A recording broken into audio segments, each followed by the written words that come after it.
দুটি জিনিস মানুষকে সবচাইতে বেশি আল্লাহর জান্নাতে প্রবেশ করাবে। একটি হচ্ছে তাকওয়াল্লাহ, আল্লাহর ভয়, আর একটি হচ্ছে হুসনুল খুলুক, সুন্দর আচরণ। রিপিট, আমি আবারও বলছি, দুটি জিনিস মানুষকে সবচাইতে বেশি আল্লাহর জান্নাতে প্রবেশ করায়। একটি হচ্ছে আল্লাহর ভয়, তাকওয়াল্লাহ, আরেকটি হচ্ছে সুন্দর আচরণ, হুসনুল খুলুক। এখানে বলা হয়নি যে নামাজ মানুষকে বেশি জান্নাতে প্রবেশ করাবে, রোজা প্রবেশ করাবে, যাকাত করাবে, হজ করাবে, এমন কিছু বলা হয়েছে না, বরং সুন্দর আচরণ মানুষকে বেশি জান্নাতে প্রবেশ করায়। আমরা অনেক সময় ইসলামের এই এসেন্সটা ধরতে পারি না। দেখবেন যে খুব নামাজি কিন্তু খিটখিটে মেজাজের লোক, খুব নামাজি স্ত্রীর সাথে খারাপ আচরণ করে, খুব আল্লাহওয়ালা প্রতিবেশীর সাথে ঝগড়া ঝাঁটি, খুব নামাজি মানুষ কলিগের সাথে সম্পর্ক ভালো নাই, এরকম লোক আমাদের সমাজে আছে না নাই বলেন? তার মানে ইসলামের যে ট্রু এসেন্স এটা ধরতে পারে নাই। আশেপাশের নেইবরের সাথে, কলিগের সাথে, বন্ধুদের সাথে, সহপাঠীদের সাথে যে ভালো আচরণ করতে হয়, গুড বিহেভিয়ার করতে হয়, এবং এটাই যে আমাকে সবচেয়ে বেশি জান্নাতে প্রবেশ করানোর মাধ্যম হতে পারে, এটা আমরা ভুলে যাই। প্রিয় বন্ধুরা, আমরা যেন এই ব্যাপারটাকে ছোট মনে না করি।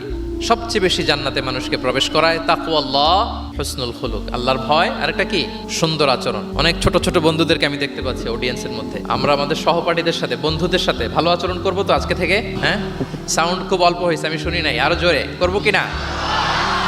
ইনশাআল্লাহ আমরা ভালো আচরণ করব, এবং আমার সহপাঠীদের সাথে, বন্ধুদের সাথে ভালো আচরণ, এটাই আমাকে জান্নাতে প্রবেশ করাবে ইনশাআল্লাহ। বলি সবাই।